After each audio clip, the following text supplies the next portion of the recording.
So what's going on, guys? It's Captain America. Hope you guys are well, and thank you so much for coming onto this channel. So before we actually begin, I just want to quickly showcase to you and appreciate the support that you guys have provided. We do have 285 subscribers. We are so close to our target of 300, and there's around 85% of you guys that haven't subscribed. And if you do really enjoy the content, then feel free to subscribe, of course, if you do enjoy it.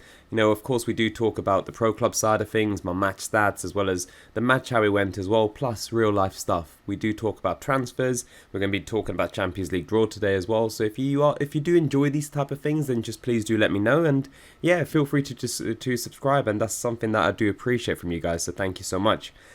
So before we go over to the agenda for today, as always, what we're going to be doing is starting off with the match stats. So for this one, we did win 5-1. It was a very strong performance from our side. We had 55% possession, 20 shots in total versus 3 from the opposition. I had a 9.5 match rating. I was playing as a CDM, a central defensive midfielder. I had 1 goal as well as 1 assist. 4 possessions won, 1 possession lost. I had 91% tackles, 91% passing, and then 92% dribbling as well.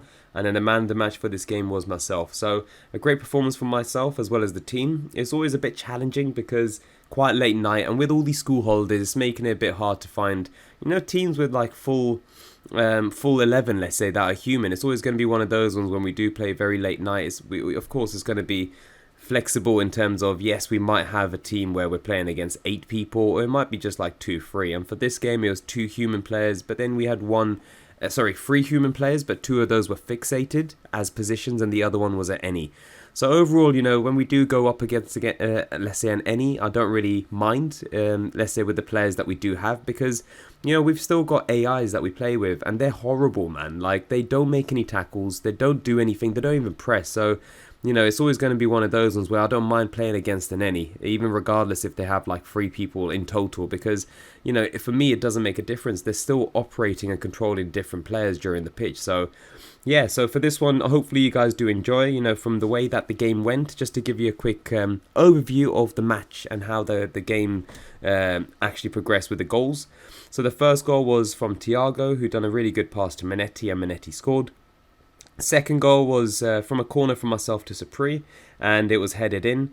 And then literally the 3rd, 4th and 5th goal happened around the 83rd minute onwards. Like, we scored 3 goals in order to literally come back. So it was 1-0 they scored. It was a really awful goal for us to concede. I don't know why the centre-back Supri was asking for the ball. That's something that we should avoid, especially if it's an AI goalkeeper. They would always do some wayward passes. So we were 1-0 down, but then we came back 1-1, 2-1 by half time, and then 3 goals that we scored literally in the 80th minute plus. And it was a great performance, as mentioned, from the boys. The 3rd goal was a free kick from Manetti to Supri. Supri headed that in. So really, getting back in terms of the performance and scoring 2 goals from the first goal that he did, let's say, let go and concede. And then the 4th goal was Khalil, good little pass through into the centre to X, and then the last goal was Manetti, who lobbed it over to myself. So again, great little high scoring tally that we have, and our average goals that we do score is around 3 goals, but of course, we do concede as well, and over the past 10 games it's been around 1.20. But the lineup, as mentioned, centre back was Supri, CDM was myself, central midfielder was Khalil and Yejor, Cam was Thiago, and then centre forward was Manetti as well as X. But as mentioned, guys, do feel free to enjoy the game while we talk about today's main topic, which is going to be, of course, the Champions League draw. And I gave my predictions yesterday, and it wasn't anything that I had hoped for. As you guys all know, I am a Liverpool supporter. And yes, we were so close to winning the Champions League last year, and this year, it's going to be a case where it's going to be a very challenging year for Liverpool in terms of the Champions League. Unfortunately, we did sell Mane to Bayern Munich, and Bayern Munich, I predicted last year that they're going to win the Champions League, but they unfortunately got knocked out. But then this year, I do think that they will win the Champions League because they've got such a strong depth in their squad. They've got Dele Alli that they bought as a centre-back. They've got Gravenberch as a central midfielder, Cam as well. And of course, you've got Mane that's just been phenomenal. And the high-scoring tallies that they have, yes, it should be a standard within the Bundesliga. And it's not that competitive, let's say, to the Premier League. But still, they've always been phenomenal, Bayern Munich. So So for Liverpool, what we have in the group drawn is Ajax, we've got Liverpool, Napoli and Rangers. Liverpool are expected to come through and progress within the table itself. But it's always going to be a tough one. Ajax, they have sold quite a lot of their key players, let go of their key manager. Anthony looks as if he's going to be making his way away from Ajax to Manchester United. And then, of course, you've got Napoli, who do have some sort of aged squad, so I don't see them doing overly well within this group. The way that I see in terms of progression is going to be Liverpool, maybe Napoli and Ajax to fight out the second and third spot. And then Rangers, yes, they've done fantastic in order to get back into the Champions League, especially their feat in terms of the League 2 side of things in the Scottish, and then going back into the main league in the Scottish League, and now back in the Champions League as well. I think it's going to be absolutely insane, and they're going to have that motivational drive to do well. And I think they might be the underdog team to progress within, let's say, the Europa side of things. For the third position in this table. They've always done very well at home, and they've got the fighting spirit. So even I do see Liverpool not doing that well against them when they're playing against the Rangers at home. I think it's going to be one of those ones where Rangers, they've just got all their team and their fans with them. The Scottish fans are absolutely insane as well with their, the support that they do provide. So going to Rangers is going to be a hard job for any of these three. That's what I feel. I think they're going to have so much force behind them from the fans, and Van Bronckhorst hasn't done a bad job as well for them. So it's going to be interesting to see how that, let's say, Liverpool come out of it. Especially last year, we had the group of death being Liverpool, we had AC, I can't remember on top of my head now, as well as other teams as well. But no, I think it's going to be interesting. I can't remember who was in Liverpool's group last season. That's how, strong it was. But Liverpool did come out at the top. But again, they had a strong team. Now with all these injuries that they do have and losing some of their key players, I don't know, man. I don't know. I'm not giving high hopes for Liverpool in terms of the Champions League. They surprised me last year to progress to the final. Honestly, I think that was really, really good achievement for them, especially with all the games that they played. But this season is going to be completely different. Losing the talisman Mane over to Bayern, and that's going to be absolutely insane. And then, of course, we've got the other teams as well. You've got Porto, Atletico Madrid, Bayer Leverkusen and Bruges. Easy for, let's say, Madrid, as well as Bayer Leverkusen. I see them progressing. They're looking at Hudson-Odoi from Chelsea, and I think Bayer Leverkusen in general have always been a strongish team. Porto, I think they're going to get third, and then Club Brugge is fourth. Now, this is what I feel is the group of death, Pot C. Or Group C, sorry. So you got Bayern Munich, you got Barca, you got Inter, and then of course you got Victoria Plzen. But the three teams that we're looking at is Munich, Barca and Inter. And I think it's going to be Bayern Munich to win the group for sure. And then I feel it's going to be Inter Milan to get second. I think it's going to be really tough. It's going to come to the second and third position is going to be so close in order to get the Champions League and Europa. I don't think Barca has it in them to win, to get second in the Champions League. I do see them dropping into third.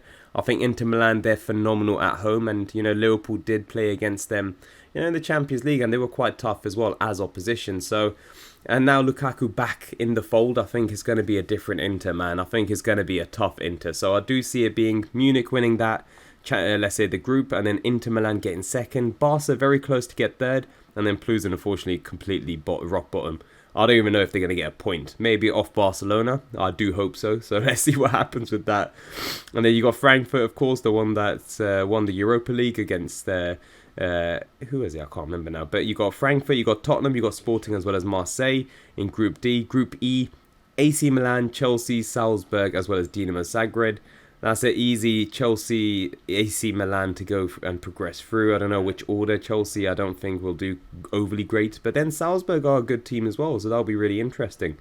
And then the Group F is Madrid, Leipzig, Shakhtar, as well as Celtic. So I see this, of course, being Madrid at the top, Leipzig being second. I see Shakhtar being third, and then Celtic being fourth. That's the order I see. I don't see Celtic doing well. Shakhtar's always one of those boogie teams that always tend to do well in the Champions League at home. Leipzig, of course, have a great team in general, and then Real Madrid are Real Madrid. But again, last season, Real Madrid was so close to getting knocked out in the Champions League group stages. They literally lost to, who was it? There was this really rubbish team. I should have checked it out. I can't remember who it was now. I don't know if it was Moldovan or someone like that, Macedonian team. But they literally got lost to them 2-1. And I honestly thought that that's it. They were going to go and get knocked out. But then they went on to win the Champions League. So you can never write them off. Group G, you've got Man City, Sevilla, Borussia Dortmund, as well as Copenhagen. So that's going to be interesting, especially now Borussia Dortmund have lost Haaland over to Man City. So Haaland's return back to Dortmund is going to be absolutely insane. So, of course, that's going to be City at the top. I do see Sevilla getting second, maybe Dortmund getting third. I don't think Dortmund are as strong as they usually tend to be. I think they're now quite weak, unfortunately. And then Group H, of course, you've got PSG, Juventus, Benfica, and, of course, Maccabi Haifa, like it's the most easiest team. If PSG don't get the easiest ride, or even Man City, in order to win the Champions League, then both of these two are rubbish, man. Like, they've got the easiest group out of any of the, let's say, the UK team. Like, of course, Liverpool will progress against Ajax, Napoli and Rangers, but again, Ajax are tough, Napoli are tough.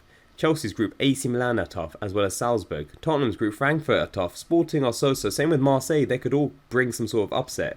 But Man City, they've got an easy group, man. Same with PSG, but my honest thoughts are going to be Bayern Munich to win the Champions League. I just see them being overly strong, man. Like, they've got a fantastic coach, fantastic policy in terms of the way that they play, their philosophy and all that as well.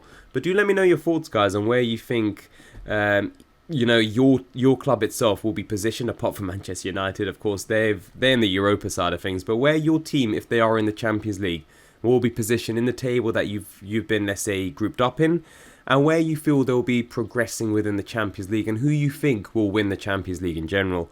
I've given my prediction. Yes, Liverpool will go through within their group, but I don't know where they're going to be progressing. I don't know where they'll get knocked out, but I do see Bayern Munich winning the Champions League. That's my prediction. But yeah, guys, and that's it really in terms of the Champions League draw. And just to give you some updates in terms of transfers before we actually progress and end the video. So one of the key transfers, which is a fall from grace in my honest opinion, has to be Dele Alli, man. Like, he's 26 years old. You need to understand that's still fairly young, okay? 26 years old. He's literally went from MK Dons, done very well with them in League One, got purchased by Tottenham, and in his first season at Tottenham, he had 33 games, 10 goals and 9 assists, okay? Next season he done better with Tottenham, 37 games, 18 goals and 9 assists. Season after that, he done quite well with assists as well, so 36 games, 9 goals and 11 assists. But then after that, his performance completely dropped, man.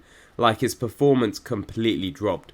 And Mourinho was one of the managers to call out, during his time at Tottenham. He was saying, like, look, it's his work ethic as well as, his motivation to actually perform better. I think he had such overhype when he was such a young age. He did get capped as well.